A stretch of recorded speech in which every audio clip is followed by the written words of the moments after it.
一粒麦子，它若不落在地里死了，不论过了多少时候，它仍旧是他自己。我们知道，农夫种田，在他手中有许许多多的种子，在他许多，比如说你就是这一个农夫，在你手中今天这一季，我想播产种田，我想播种子，你手中一定有很多的种子，然后在这一个田地里面，你照着顺序把种子放在哪里？放在土里面。那放在土里面，你必须再怎么样时时刻刻的浇灌，然后施肥，甚至拔除杂草，对不对？拔除杂草，然后甚至有任何的虫灾、风灾的时候，你都必须好好的来整理这一个你所栽种的这一个田地。但是，如果我们每一个人就是神手中，耶稣告诉我们，他比喻自己像农夫一样。你知道，你就是耶稣基督手中所掌握的许多的种子吗？阿门。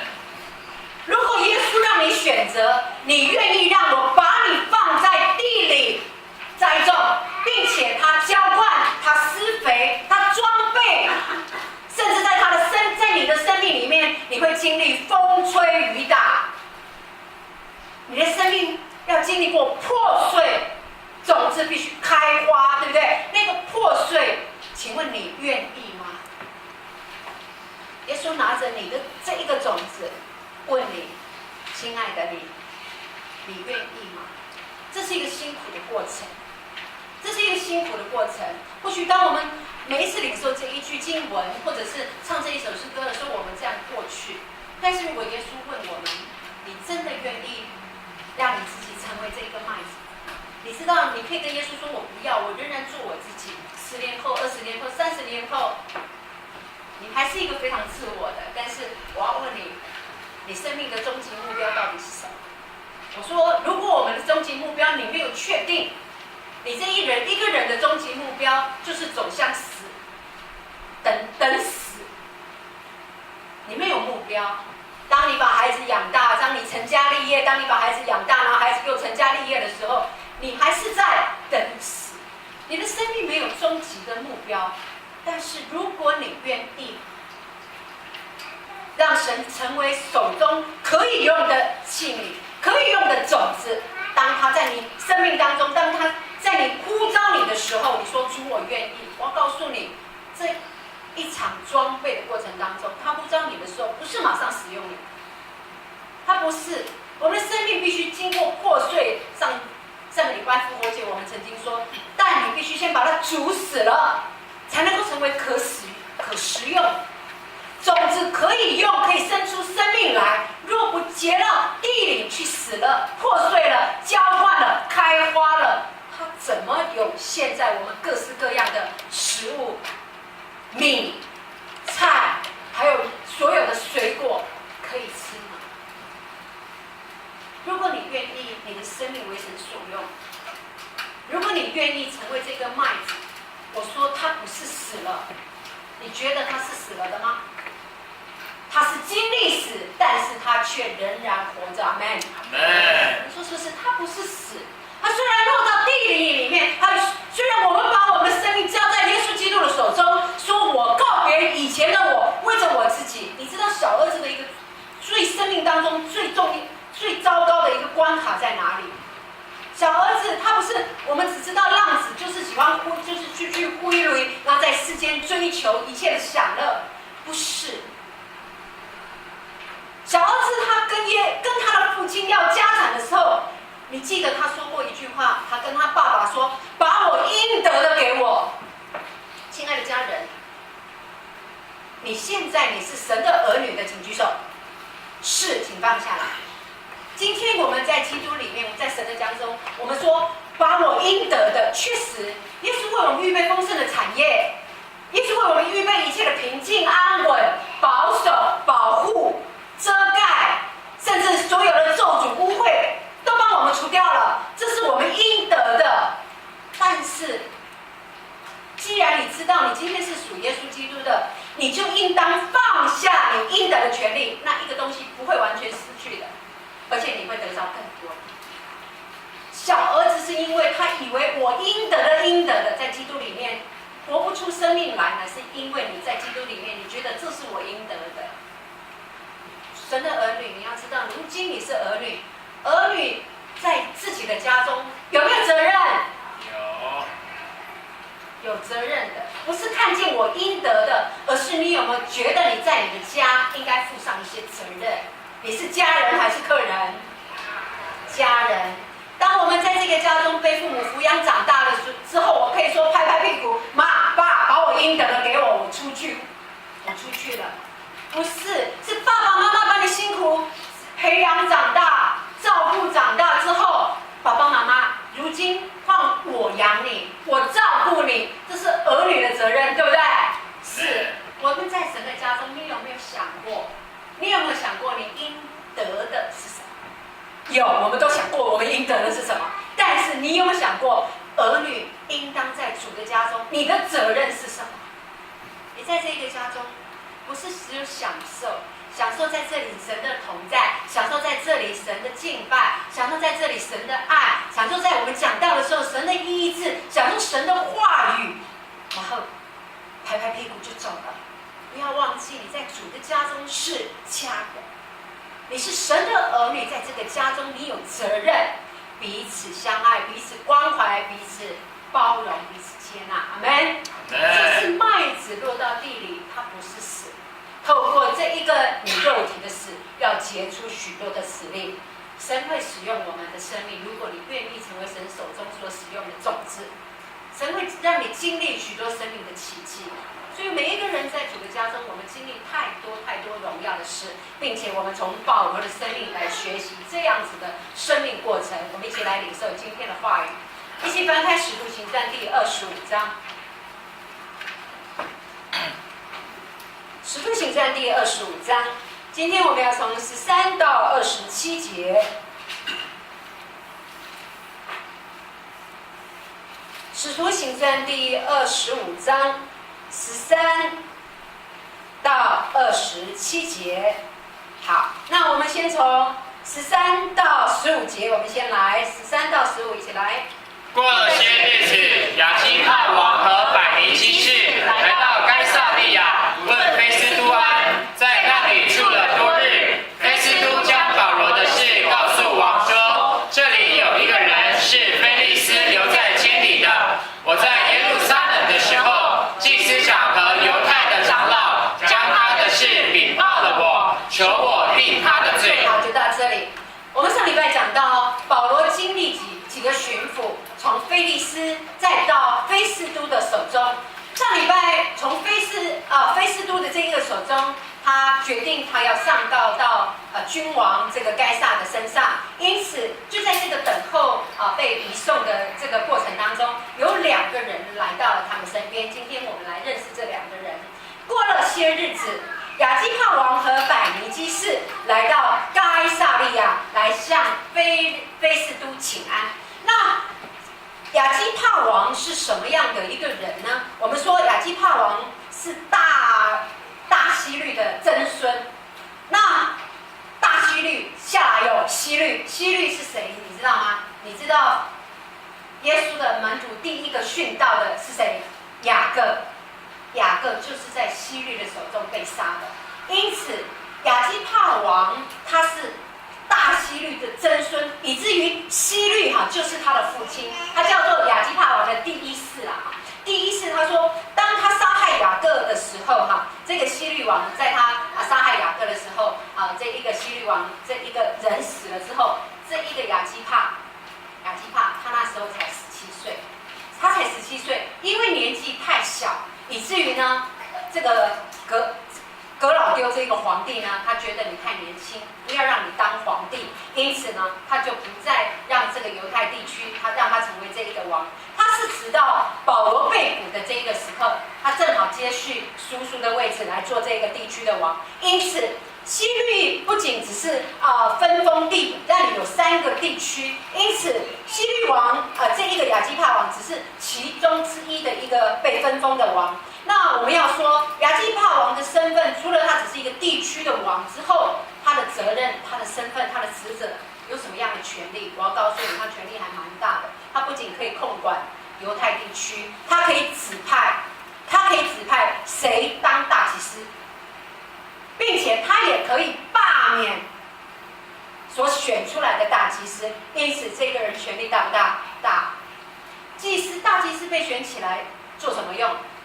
管理犹太民。因为犹太民只要犯了什么样的人民有什么样的错，都会带到大祭司的面前为他赎罪，为他祷告，为他有各样的赎罪祭。好，那希律王这个百基帕王就是这样子。那时候在保罗被抓的这个期间我们要看到这一个亚基帕王，他从小就在皇宫里面，他等于是养尊处优长大的但当犹太人有一段时间他想要起来反抗罗马民的时候，你知道这个人正在干嘛？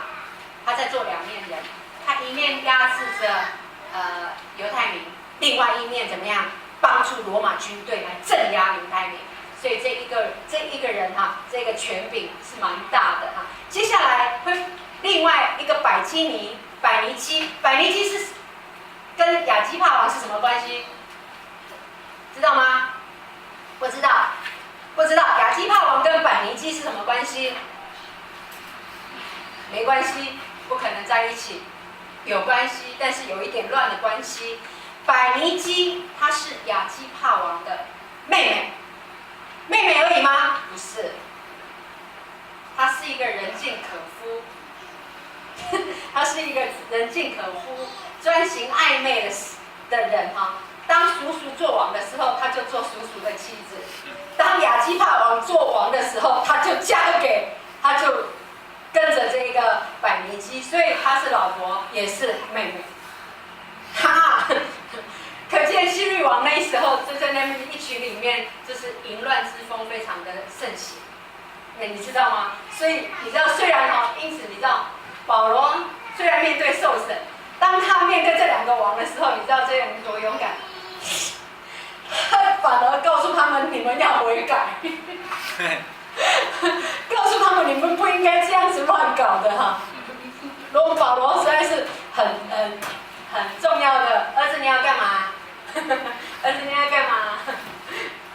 好，所以他就在这一个百尼基就是这样一个人尽可夫的人。那保罗虽然在这一些人受审，却也借着这个机会借此劝他们能够悔改信耶稣。然后就这两个人来到菲斯都的面前来问他安，因此在那里住了非常多的日子。那菲斯都就怎么样？他把他心里面最难搞的事情告诉把保罗的事情告诉这两个人。因此就这样子，他告诉他说，我在耶路撒冷的时候，菲斯都这么说，我在耶路撒冷的时候，有人在告保罗，并且他告诉我说，你一定要定他的罪，不然我想在路上就让他死。但是菲斯都说他一直没有办法处理保罗的事，因为一直没有证据，也一直没有实证，不管怎么告，好像都没有实证能够告保罗。那我真的不知道怎么办。那他们告的原因就只有几样辩论的事，辩来辩去都是说，我们说耶稣死了，但是他又说耶稣是活的，一直说耶稣是死而复活的，就是辩论这一些事情。这我到底怎么办你知道菲斯都求这两个人来帮他定公断，帮他定案，看可不可以从此离开这样子很难搞的事罗马政府真的没有实据，他是没有办法办人的。那请你告诉我，我又没有实证，但是他们又告得这么凶，我到底要怎么办呢？我想也没办法办。在保罗这一次我们说保罗经历太多次的审判，然后在审判当中，他也都为自己做反驳。这一次是最后一次了。他面对受审的之前的这一个申冤这一个受审的一个反驳，这是最后一次了，最后一次了。那保罗仍然不厌其烦，他不仅在受审的时候，他仍然在传耶稣，他仍然还在传，他没有害怕，他已经照我们记得的，他已经反驳过多少次，他已经为自己申冤过多少次。他的受审，我们说他的受审一直以来都不是为着自己。他今天会被关，会被抓，都不是为了自己。就像我们刚才说的，这一个麦子，他所做的都不是为了自己。他被神浇灌，他被神破碎，他为着主开花。他所做的没有一件事情是为了他自己，他受的痛苦，他没有一件事情是为了他自己。保罗在这一个时刻，他被审问，全然是因为耶稣，他没有犯过任何的罪。你知道，他被审问的原因只有一个，他高举耶稣，他一直认为耶稣他是活着的神，够勇敢，够坚持。所以，亲爱的弟兄姊妹，我不知道在你心里面的耶稣到底是活着还是死。在保罗的心里面，他确定，他确实的知道耶稣是活着的神。你呢？礼拜天你的耶稣活了，礼拜一到礼拜五，耶稣是死了的神，对不对？我们说在属灵的整个礼拜里面，有高峰，有高山，有低谷。有属灵的高峰期，也有属灵的低潮期。通常礼拜一到礼拜五会经历低潮的，请举手。好，经历低潮的请举手。礼拜六、礼拜天就开始属灵的高峰了，怎么样？其实一个人，你有没有确实的知道耶稣在你心里面是活着的神？从你的平常日子我就看得出来。如果你确定耶稣是死的，那我要告诉你，你会过得非常的辛苦，因为你没有帮助啊，你也没有任何的希望，因为耶稣死了。死了的人，我干嘛依靠他？我哪里来的帮助？我没有盼望。今天刚才还有一首诗歌，他说：“我们活着，乃是为了什么？活着为了永生。”既然我活着是因为有永生，我才会有盼望。那耶稣到底是应该是活了的还是死了的？是，你知道，一个认为耶稣基督死了的人，你没有依靠，你会开始靠自己、靠别人，然后靠着任何的事情，靠着钱财。没有钱很恐怖，那靠着钱财，你到底又能够怎么样？一辈子就这样过着傀儡的生活，一直在靠着别人。那这一个人也会死。小时候靠着爸爸妈妈，长大了呢靠着丈夫，丈夫又不能够靠，然后就之后孩子长大了，反靠孩子，靠来靠去，有没有？耶稣到底是死了的还是活着的？那如果你是耶稣活在你心里的人，你会怎么样？你会非常喜乐的，甚至非常活泼的，每一天都有盼望的，不会是忧愁烦恼的啊！你会充满着期待，哇！然后遇到困难，你也不会哀父叫母的，然后也不会怨天尤人的，更不会为了无谓的小事在那边生气的。啊，每一天为了得着这一个，每一天为了这一件事情在那边生气。耶稣既然活了的，我活着是为了永生，我有终极目标的，我干嘛为了这一些小事情计较？我为什么为了这一些事情在担心跟害怕？再来，一个服侍神的人，侍奉神的人，一个爱神的人，耶稣活在你心里是多重要的一件事情。不然我不知道你服侍的动力从何而来。你侍奉神，你爱神，你追随神，你不认为耶稣是活的，你在跟什么？你在侍奉着什么？难道我不是因为我知道他活着，他为我预备永生，他为我预备一切的冠冕，那我盼望我可以得着，那我就积极的在我地上为他而坚持着的。所以常常试问着你自己，你的耶稣是活着的耶稣，还是死了的耶稣？确定之后，开始改变你的生活，开始改变你的人生价值，开始改变你的思想。你的耶稣到底是死的还是活的？活的，对不对？你认为你的耶稣是活着的，请举手。耶！我们开始有盼望，有希望，不要忧愁苦脸哦。我的耶稣是活的，我是有盼望的，我是有帮助的，我是有未来的。耶稣他不是死了的，他在我心里面是活着的。因此，神的儿女还有一个责任，把耶稣活出来。我既然耶稣活在我心里，那我就要把耶稣怎么样活出来。说这一句话不是在责骂你，不是在消遣你。我可以在你身上看见耶稣的样式吗？我可以在你这个人身上看见你把耶稣活出来吗？今天早上有一个人问我们有很多的软弱，那我必须靠着我自己来改变吗？我说这是难的，靠着我自己是难的。但是今天我知道我的耶稣是活的，我要活出耶稣的样式，我要讨神的喜悦。我知道耶稣不让我埋怨，耶稣不让我说谎。原本我可能大小事我们都会随意的说谎的，但是今天我知道耶稣不爱我们，是一个说谎没有信实的人。那我本来一天可能说个10次谎，慢慢我可能讲了之后会有一点控告，我改成5次，那不断的改，不断的改，我是因为爱耶稣而改。那渐渐的，你就不成为一个容易说谎的人，你慢慢成为一个信实的人，你就把耶稣活出来了。人确实有很多的软弱，为了钱，什么谎都敢讲。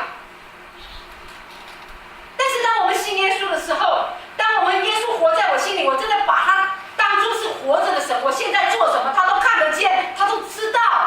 你还敢这样子乱做？通常当你想乱做的时候，都是先把耶稣放一边，让他先死一下，你才敢这样做的。我告诉你，当你为非作歹的时候，当你说谎话的时候，当你骂人的时候，你真知道耶稣在那里看着你，你真知道耶稣现在知道你在做什么，你还敢做吗？靠着耶稣能够得胜我们的软弱，就是这样来的。谁能够靠自己？我们人常常是体贴自己的肉体，为了怕被骂，我常常问门徒，为什么以前的你为什么会说话？惊人骂，惊人嫌，惊人讲。现在的你不要活在惧怕里面，会被骂，坦然面对。会被说，坦然面对，让自己从里面活得自由，不是受辖制的，而是我自然而然的，因为爱着耶稣，把耶稣活出来，你就能够释放许多的软弱，对不对？面子需要为着耶稣保留面子吗？会就说会，不会就说不会。很多时候，我们曾经经历过一种生命。吸贼，有没有会吸贼的人？请举手。吸贼啊，明明吃错了，你们整哇！那明明就不是一个不对的事的事，就不愿意哄供哦。啊，你那个怎么没有用好？哇，就这个。那其实说到底了，在耶稣基督里面，我也看穿了，这是一个什么样的原因？面子挂不住的原因而已嘛。硬这明明有就要讲到就是不爱人讲而已嘛。讨厌被讲，讨厌被嫌，好像就被人家看不起。其实没有那么严重，是自己爱面子，没有那么严重。承认说我不会有很难吗？我想我们谦卑下来承认我这一件事情不会。这一件事情我不会做，避免怎么样有一个更大的失误会发生。我说我会，但是却做错了，却是做毁了，甚至什么都做不出来。那时候是不是更丢脸？是不是更丢脸？更丢脸啊！当你告诉我哪里错的时候，我直接告诉你，因为我不会啊，那就过了，你知道吗？我会，我来，然后都弄错了，到最后。一条都甚至都崩掉啊，东西就坏了，那个面子更瞎了哈。所以不要不会装会，甚至把一切都搞砸了。你知道，人那个肉体哦，真的说实在是很难看哦。那在神的面前，我们更诚实一点，把耶稣基督活出来，诚实、清新、正直，不诡诈，对不对？离开我们以前那一种很爱面子、很虚荣，甚至喜欢逃避。我们该面对的、该承担的，你是神儿子的身份。你确定你的身份已经很荣耀，你不需要透过其他的事情来把你更尊贵，不需要，你已经够尊贵了，妹。有谁是我的父亲是神，是创造宇宙万物的神，这样还不够荣耀吗？不然你要当谁的神？你要谁当你的父？已经没有这个更大的父比我们的天父还要来得大了，你难道还不够荣耀吗？我们够荣耀了，不需要透过其他的东西来争取我们的面子跟我们的自尊，不需要。